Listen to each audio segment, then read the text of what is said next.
Good morning, everybody. Happy New Year and welcome to our first seminar on behalf of CDK at Automotive Management Live. Really excited to be here today.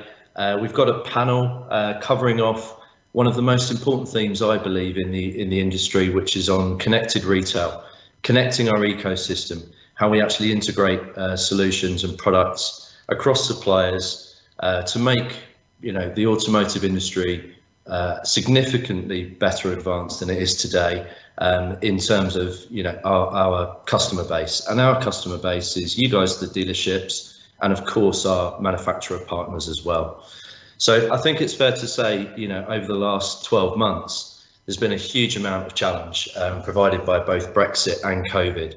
But our industry, as we all know, has faced and overcome a number of challenges over the last 25 years that I've been involved in it. So I'm really positive in terms of the future, and I'm sure that today's panel is going to help everybody understand from a wide range of different perspectives. We've got some dealership representation here today, I'm really pleased to say, and then also some other suppliers, providers, from the industry. So it's going to be really exciting to hear some different perspectives and to have a very open and engaging conversation. The great news is we've got a white paper that CDK has produced as well, Unite, Unlock, Advance, which will be available as post reading after this session. So hopefully everybody can access that. So without any further ado, a quick opportunity to introduce our panelists today. Starting with myself, I'm Matt Benz. I'm the Global Partner Director for CDK. As I said, I've got just over 20 years experience in automotive. Basically from manufacturer side, and the last couple of years I've been in a couple of different suppliers and 12 months in CDK. So really pleased to be here today. So Carol, over to you. Thanks, Matt. So Carol Fairchild, I'm the Chief Customer Officer at See It Now. I've also been in the automotive industry for about 20 years with my kind of 18 years prior to joining See It Now with retailer groups, so Arnold Clark and Lookers latterly before joining here, in various different roles around marketing and software development. I'm Norman McKeown. Over 20 years, almost approaching 25 years in the automotive industry, in manufacturer with Group PSA, and now in retail with LSH Auto. So really pleased to be here. I'm Jamie Nash, Marketing Director at Group 1 Automotive. So I've worked within the automotive sector for the last 15 years across agency, retail, supply and OEM. Hi, I'm Kim Petit and I've been with CDK for 20 years. Tim, over to you. Hi, Tim Smith, Chief Commercial Officer for G-Forces, responsible for our sales and marketing operations. Been with G-Forces for 15 years and in the IT sector for over 20 years. Great, thanks team. So really good to have broad experience here today and really excited about the conversation. So we really wanted to cover three key areas in terms of connecting the ecosystem. We'll start off with some dealership challenges and some of the challenges that we faced. I made already a nod to probably the elephants in the room, which is Brexit and COVID. But then move it into how the modern customer thinks and feels about our industry and the products that we offer. And I think with a particular nod in there to businesses outside of the automotive industry, the likes of Amazon, even food retail in the UK market like Tesco and M&S and Waitrose, how those businesses have dealt with the consumer challenges and improved the way that they offer customer services. And then finally move into some of the innovations and some of the integration opportunities that we've got and that we're exploring and hopefully have a bit of an open conversation really about everybody's thoughts and feelings and some of the frustrations, to be honest, about why we're not further forward in terms of integration and where we'd like to get to. So without any further ado, it's probably a good place to start. Maybe Jamie, if I could ask you just to tee us up in terms of some of the challenges, but also some of the positives that I guess you've experienced in the last 12 months. Yeah, absolutely. I think when we look at our challenges, I think if we focus from a customer point of view, customers' expectations have changed. If you look at how we operate from a consumer point of view and look at the Amazon effect, customers expect things to happen quicker.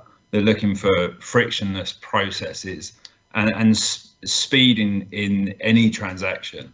Certainly, if you look at from a service point of view, no one enjoys going to get their car serviced. So that puts us on the back foot already. So it's being able to delight the customers and meet their expectations and understand where those are. If you look at systems, our systems, the number of systems that we have to use across sales and service have grown, and we've got multiple systems that we need to use. So there's dual typing. And from a customer's point of view, I think if you're asked your details more than once, it's becoming a friction process. And then the processes that we have, both from retailer, from an OEM point of view, it becomes quite challenging for our teams to deliver all the processes, use all the systems they have, as well as being able to meet those customers' expectations. So yeah, it's a challenging world. I think in terms of the last 12 months, there's huge impacts, negative impacts from a COVID point of view. But what we have seen from our suppliers and OEMs, they've understood those challenges a lot more. They've provided access with more data, with links into systems to help speed those processes up. If we look at where we are from a digital point of view, we've grown significantly in the last 12 months within the industry. Yeah, fantastic. I mean, I must admit, having been 20 years in automotive and seeing a lot of the tension and some of the challenges that exist between suppliers, dealerships, OEMs, do you feel, I feel sometimes that this past 12 months in terms of Zoom and, the various different virtual meetings, it's made it somehow easier for people to connect, but also more difficult in terms of the interaction, right? So it's more challenging because it isn't face-to-face, but actually it's easier to just jump on a Zoom or jump on a Microsoft Teams meeting to create that collaboration and that communication. Is that fair? Yeah, absolutely. I think our relationships across suppliers and OEMs have grown, and it is because it's easier to just jump onto a Zoom call. From a meeting point of view, you'd have a meeting once a month or once a quarter, but we're now communicating with our suppliers on a weekly basis. And yes, we're adapting to challenges, but we're growing that relationship, getting a better understanding from a customer point of view and from a retailer point of view. So yeah, that's definitely improved. And what about yourself, Norman? Just talking from a different dealer experience. Yeah, where was that? I think what Jamie says true. I think the automotive world was changing anyway. If any of us can remember back to the pre-COVID days, it seems a long time ago now, the landscape was changing. Customers wanted an easier interaction with us as a retailer group and with us, between us and OEMs and suppliers. I think what COVID has done in a positive way, and touching what Jamie mentioned with the virtual meetings, is it's proven that we can do things differently. We can change and improve things and bring the industry forward. I say, we're not only are we doing virtual meetings with suppliers and with OEMs, we're also doing them with customers. We're giving them virtual tours of the cars. We're having virtual meetings with our customers. So there's still that face-to-face contact. It's just being done in a different environment. And it's actually proved, well, actually, our customers are happy with this because it makes it easier for them. They don't have to travel 20, 30, 40 minutes to get into us, but they can still get not the full experience, but they can still see the vehicle, see who they're dealing with, and that relationship can still be built. So it's brought some positives out, as well as the challenges that we're all facing at the moment.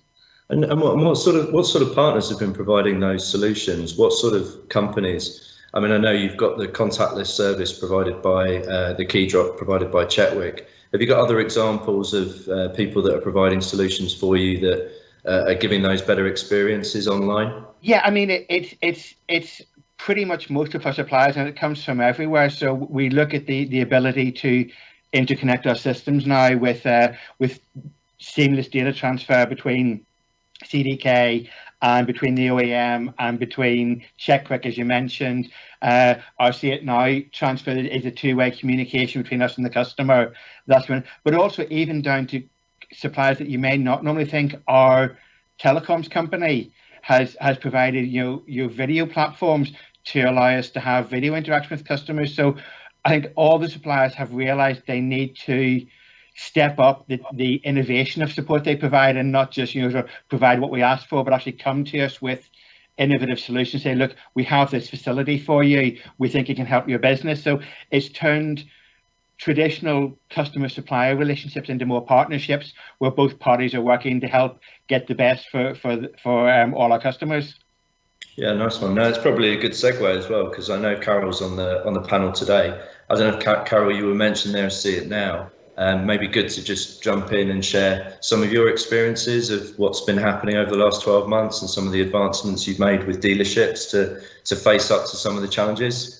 Yeah, absolutely. I mean, I think that the key thing is that whole partnership, and Zoom and Teams are the key, aren't they? Because where you would have a monthly meeting, as Jamie mentioned, you can now speak weekly, and you can really get to the core and understand what the pain points are. So some of the kind of new things that we've released to try and help with that are live video solutions. Norman mentioned lots of people are trying to kind of really support the automotive industry, and I think that's what has, if you can look back in the last year, although it's been really painful, it's been nice to see lots of suppliers trying to help, and live video, desktop sharing, a couple of things that we've really been kind of looking at, and also little simple things like creating videos as post rolls that this is our COVID process. This is what we do in a dealership to keep you safe, and that just gets tagged onto every video. Little things like that, I think, have hopefully really helped the retailers.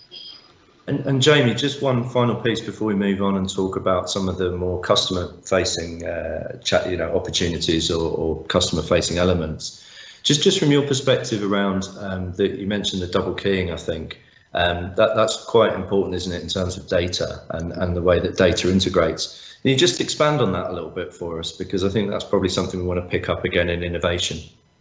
Yeah, absolutely. So us as a group, and like many groups, we use multiple systems, and the reason for that is OEM preference. So certain OEMs might have a preference to this dealer management system versus another.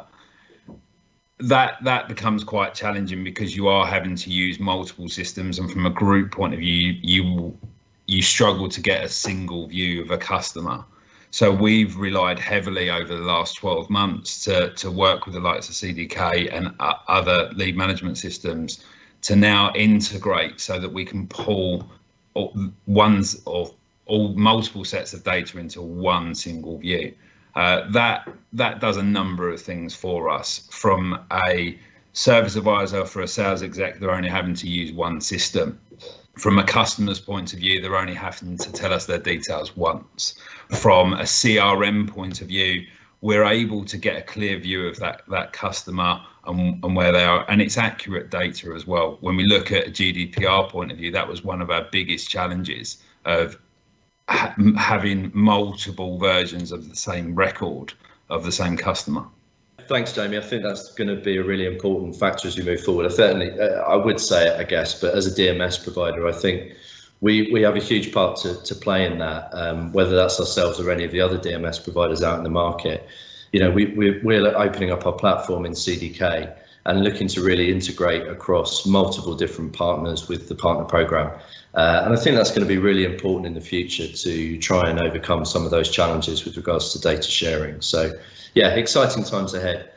Let's maybe hear from Kim just around some of the customer challenges or customer opportunities and some of the customer background on the next slide, that then walks us through the modern customer, the kind of feeling and some of the demands and requirements of those customers out in the market. Okay, yeah, sure, thank you.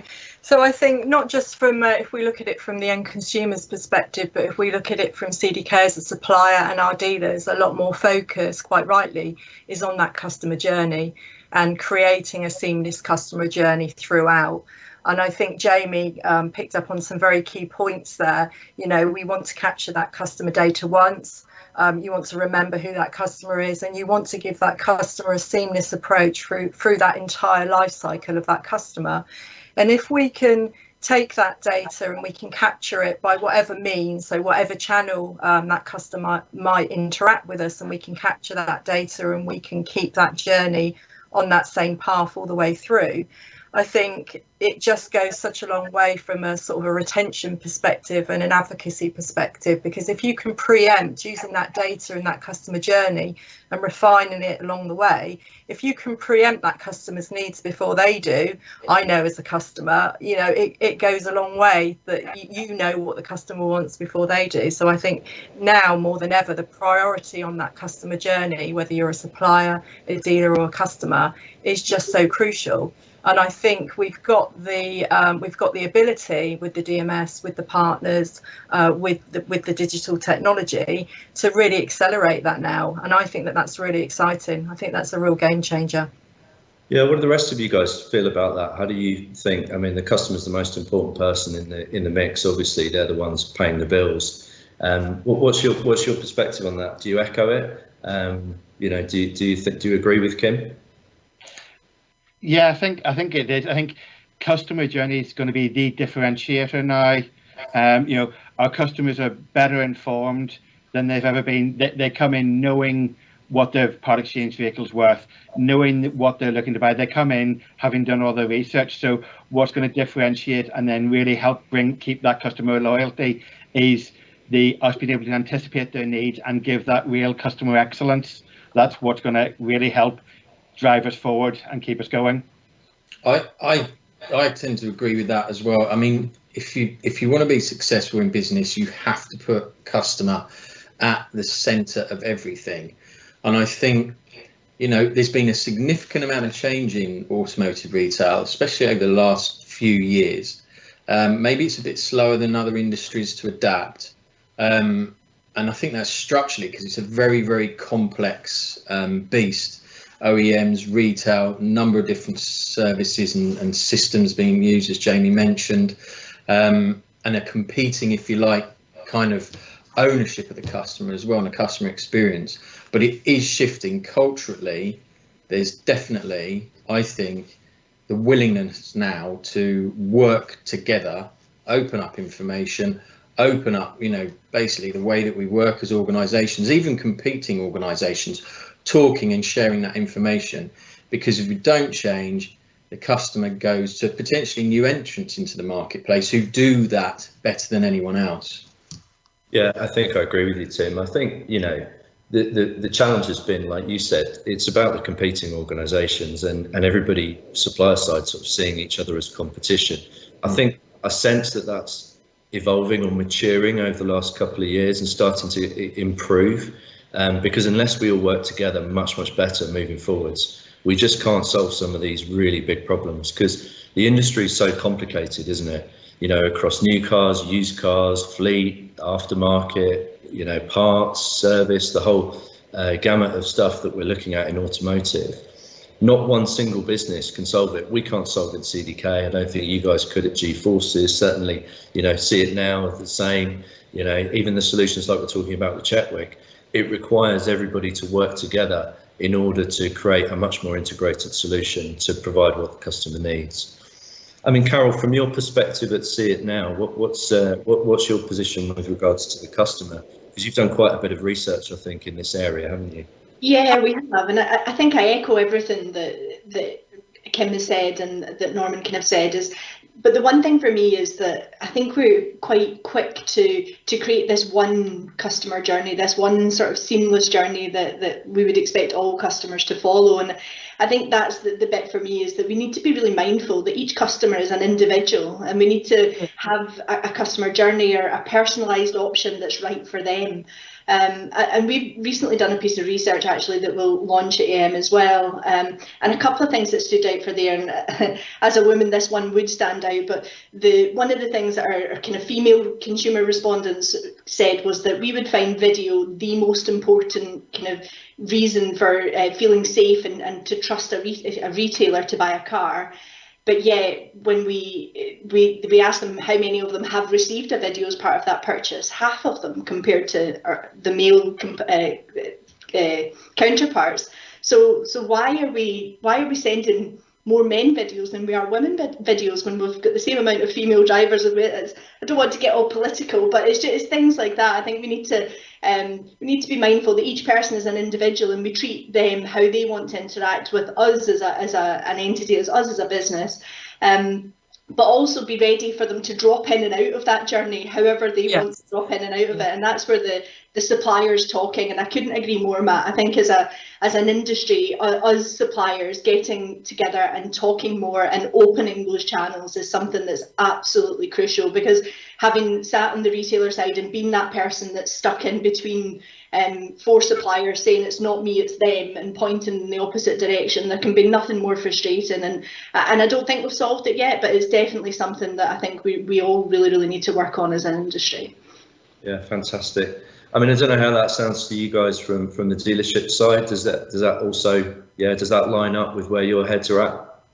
Yeah, I'm sort of laughing at what Carol said, because it's the reason I've gone grey over the previous years is the frustrations of if we look at a retailer as the customers of the OEM and our suppliers, and from a purely IT point of view, which is where my background comes from, my biggest frustration is I know what I want to achieve, and I talk to my suppliers in the past, oh no, it's not us, you can't do that with our system, or oh no, they can't talk to our system, and that has for 20 years plus driven me up the wall. And the global sea change we've seen in the past couple of years, where that is now, I think a lot of suppliers have realized they can't do it all, or they can't do it all well, and actually working in partnership from a retailer IT perspective, that's making my life an awful lot easier.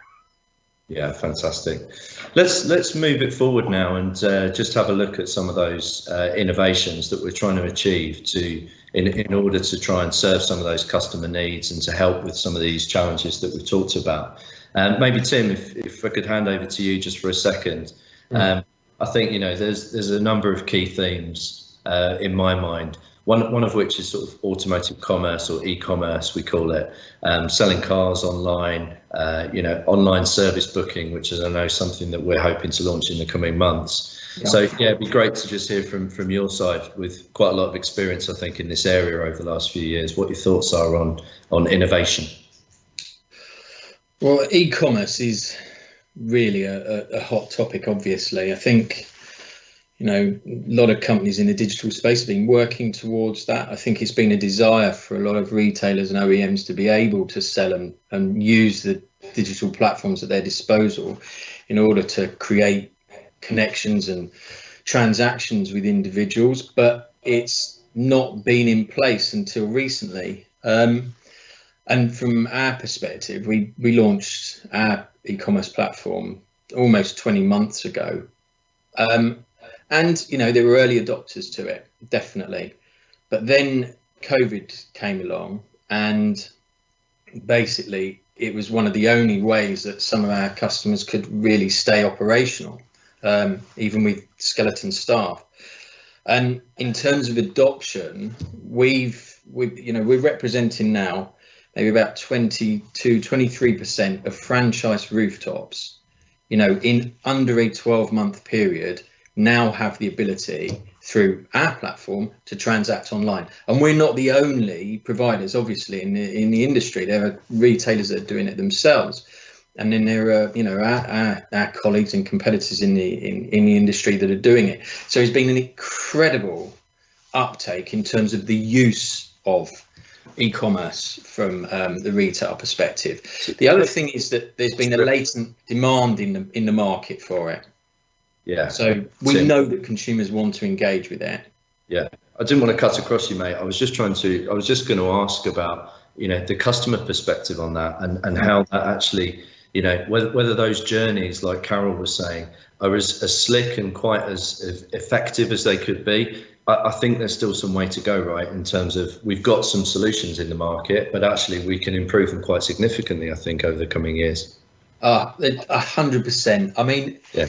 I think the early, solutions and the journeys that are out there, we've got things into market that are working, that are transacting, But Carol mentioned about personalization and a lot of the automation in terms of marketing and follow-ups and making the journeys unique. There's also as well integrating the transaction engines into other touch points. So especially in the showroom, we're doing work within showroom now, embedding technology into iPads, onto kiosks, and you start to see a different way that consumers interact with the content, with the sales process, in fact, and that is definitely an area of massive innovation. And that phrase omni-channel, no one's really truly delivering that fantastically at the moment.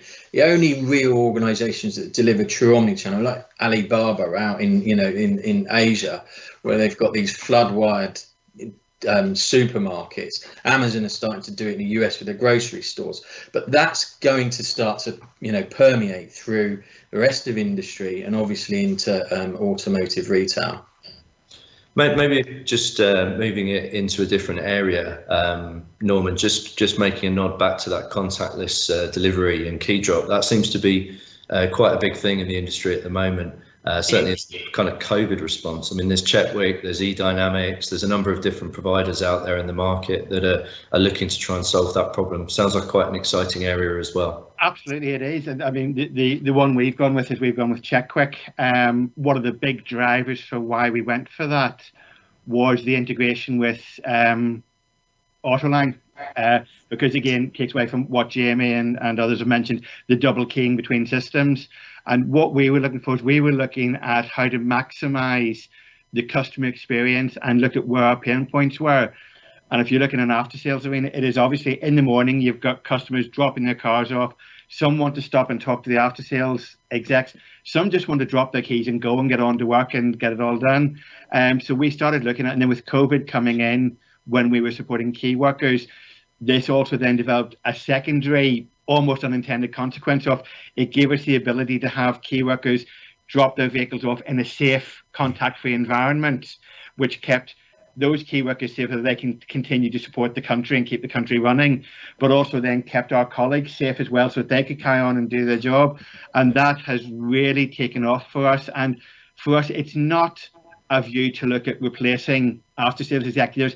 It's technology complementing that to cover the wide range. I think, as Carl has mentioned, the wide range of customers we have to cover, from those who will happily do everything on their phone to those who still want to come in and have that personal contact with the executive, and being able to do that in a seamless way that gives the customers what they want is really helped in the current world we're living in. Yeah, fantastic. Listen, we're running out of time, unfortunately, because we've only had the 20 minutes and we're nearly up on that. So, Jamie, it'd be great just to hear any closing thoughts from you, really, in terms of the conversation that we've heard, and maybe anybody else who's got any closing thoughts before we move into the Q&A. Yeah, I think, and just to echo what Tim said earlier, around any successful business puts the customer at the heart of everything that they do. And if you talk about the partnerships, I think the big change of this year has been we've all had to focus, and suppliers, OEMs and retailers have had to focus on that customer, whether that's the retailer, whether that's the OEM. Once you start doing that, you'll start to move forward. But just to feed onto Norman's point, and Checkvic, we use Checkvic as well, and we've produced launched that into our centres over the last 12 months. It's around allowing a customer to deal with us the way they want to. So from a click and collect point of view, both new car and used car, they can start the journey online and finish the journey at the centre, or complete it all the way through. From a Checkvic point of view, for the customer that wants to come in and have the coffee and talk to the service advisor, they can do that. For the customer that just wants to drop the keys off, pick up the keys for their courtesy car and go, they've got that option. And I think that's what we have to continue to do. Focus on what is it the customer needs. If we do that, we're in the right direction. And as long as suppliers and OEMs keep working together, we'll go the right way. Yeah, it's that flexibility, isn't it? I think that's the key, is having those flexible options and not one size fits all. Superb. Thank you so much, everybody. We're going to move to the live Q&A now and take some questions from the floor. So yeah, look forward to hopefully we've stimulated some engagement and stimulated some interesting questions. So let's move into that section.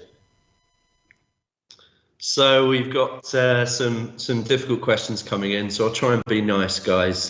Team here, really good debate, really great conversation. Let's kick off with one of the easy ones, right? So team, have you restructured employees and roles as a result of the pandemic, such as employing more digital staff and reducing any sales staff? Maybe if I go to Tim on that from G-Forces, that'd be a nice place to start, Tim. What are your thoughts on that one? Well, I think that, we talk about our retail customers. I think there's much more of a focus on digital roles or supporting the digital function. I mean, and that's what we see every single day. I think the sales process is changing. We're adapting to click and collect and remote sales and online sales, and that requires a different skill set, sort of angels and a little bit more of softer skills around the sales process.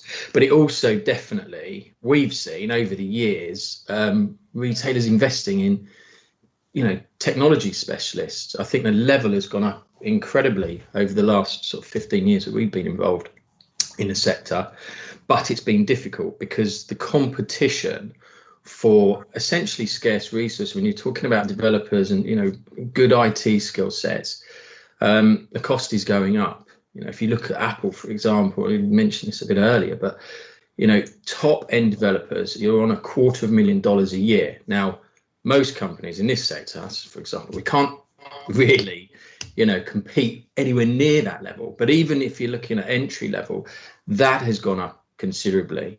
So the very scarce resource, but because it's such a valuable and competitive industry now, so everyone wants the sort of full stack developers, front end developers, web developers, database guys, but also people who can architect it all together. So yes, we have seen a change. Yeah, I think we're hard on ourselves, right? If we look at that comparison or that, everybody looks at Apple, don't they? Everyone looks at Google. That's the benchmark almost. That's pretty tough to hit that benchmark, right, in our space of software development, with the skill set and the capability that we've got and the talent that we can attract. So do you think the pandemic's changed that at all? Do you think that pandemic has sort of sped this up, this process of change in terms of the industry?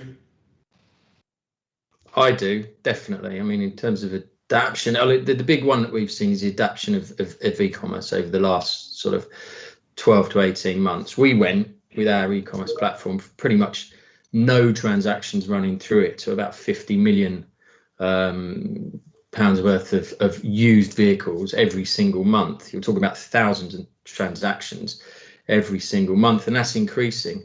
And we're seeing more and more of the market move on to having the ability to work through the online channels.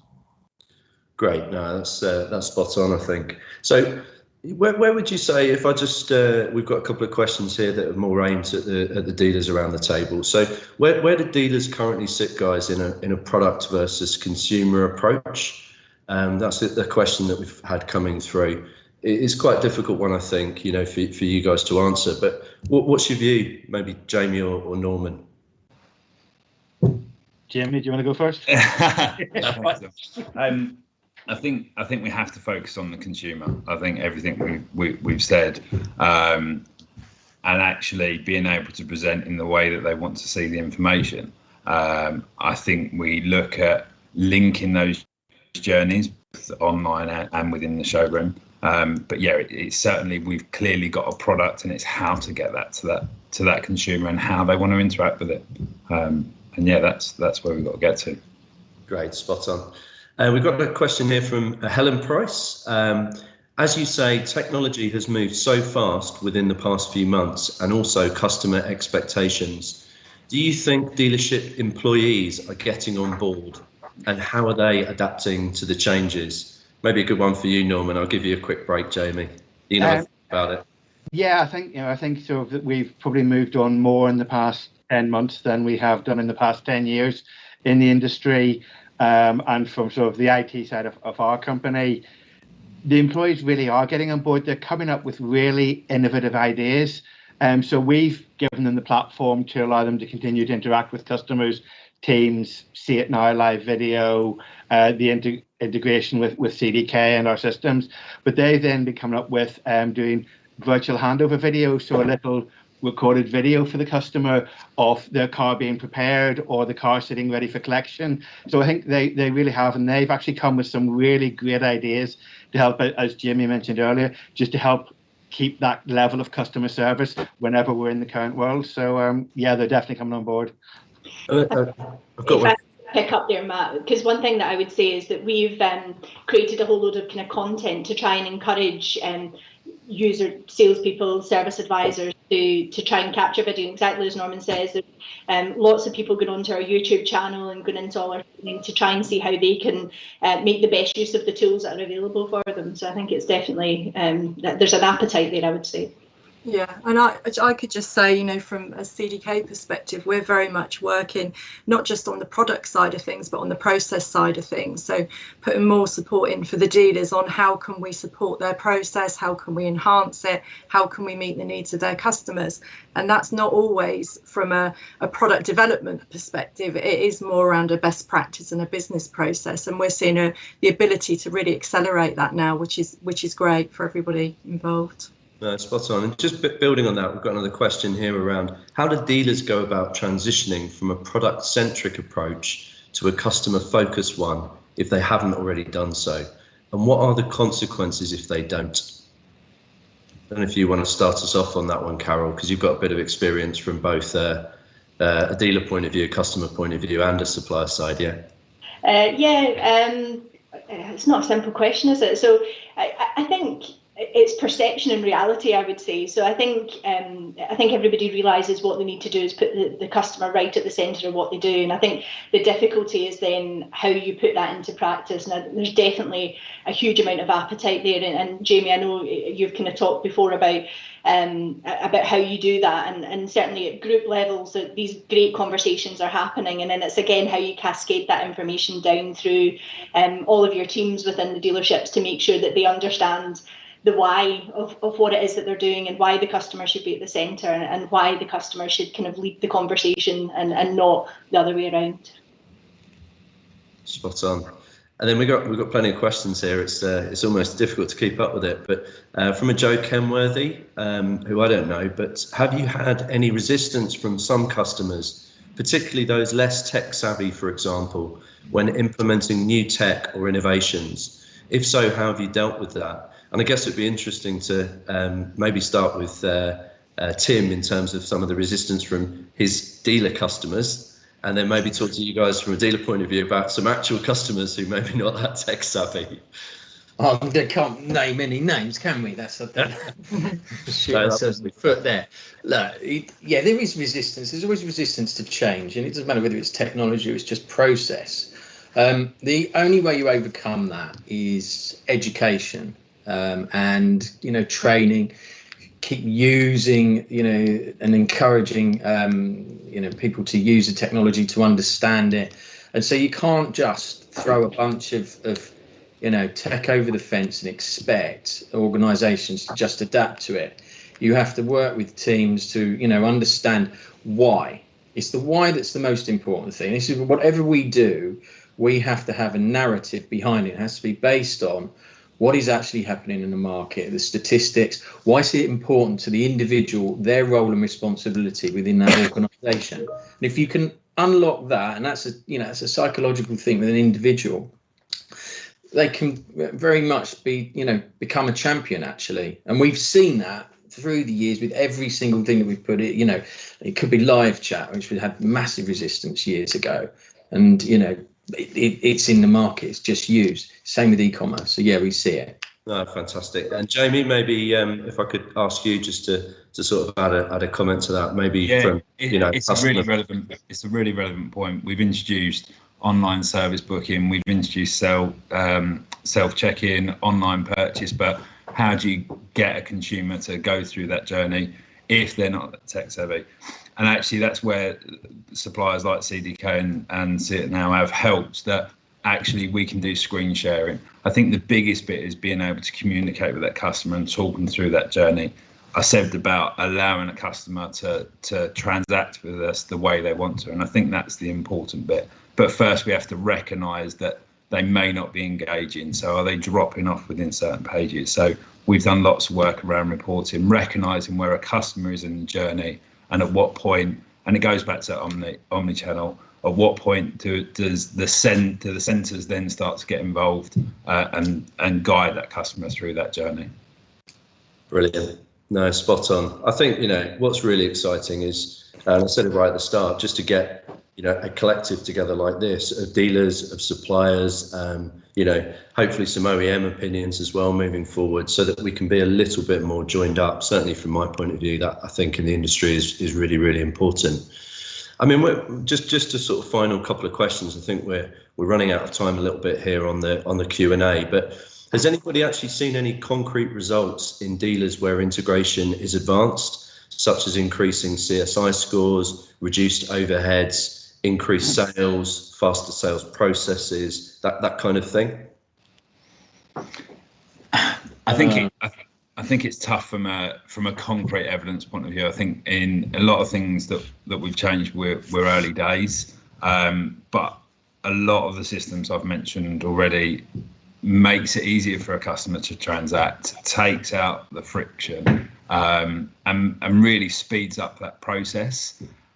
I think at any time you're going to do that, you're going to increase customer satisfaction. Also from a staffing point of view, and if we just look at self-checking at that point, what that does, it frees up so much time for the service advisors to be able to process those vehicles through the workshop, be able to add in the EVHC so the customer's constantly updated on their vehicle and what needs to be done. So I think it's early days. I think we will start to see that. Anytime you make it easier for a customer, that should impact those results. And Tim, Carol, any evidence that you guys have seen at all from the work that you've been doing with dealers? Yeah, I could give a couple of examples. One is a dealer that we work with called Junction 17, and they have really embraced online sales. From the top down, that organisation, and they drive the sales process around the e-commerce proposition, really. So they're pushing sales through the platform, and they're doing about 65% of their sales, through either end to end, or whether it's through taking a payment and a deposit on the vehicle. So that shows, that the organisation has adapted, sees the benefit. I mean, in terms of the zeros and ones to what that does, I can't give you the results on that at the moment. But there's another interesting one. We ran a pilot out in the Netherlands for a manufacturer, and we were adding in the sales journey, the online sales journey, and this was in showroom as well, and the ability to add accessories to new cars, and we were seeing over €1,000 added to the sticker price of the vehicle. So that's they're examples of when you get this integration right. That's two distinct parts. Your sort of after sales of parts versus new car. You do get results. We see it all over the place. Fantastic. Final question then, because I think we're literally near the end now. So this is actually from Tim Rose. Are the days of huge property and CI investments for franchise networks due to be replaced by prioritising investment in technology and process, or should they?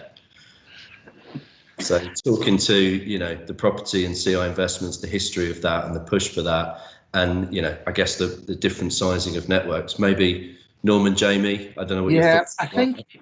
I think it will change. I think even if you look at the online, Apple, Amazon, they still have CI that's instantly recognisable. So I think it will change. I think customers there'll still be a chunk of customers who want to come to pick up their vehicle or service their vehicle on a facility, and they're going to want to have that wow factor when they're there, but certainly it will look different. And Jamie? I think our facilities are more important than they've ever been. I think it goes back to that omni-channel element of, yes, there is a lot more they can do online, but that's around easing the journey for the customer. They still need that centre, and they still want that centre as part of the journey. And let's look at online purchase. we're expecting to be at 35% by 2025. So there's still a lot of people that want to transact at centre. So Fantastic. We have to invest in both still. That's great. Listen, guys, we've run out of time. I really appreciate all of your help and support today. Fantastic session. Thank you very much. As I said earlier, right at the beginning, you can download the white paper from CDK, Unite, Unlock, Advance, to find out more information after the event. So fantastic. Thank you all. And Thank you. Thank you. Goodbye. Bye. Bye.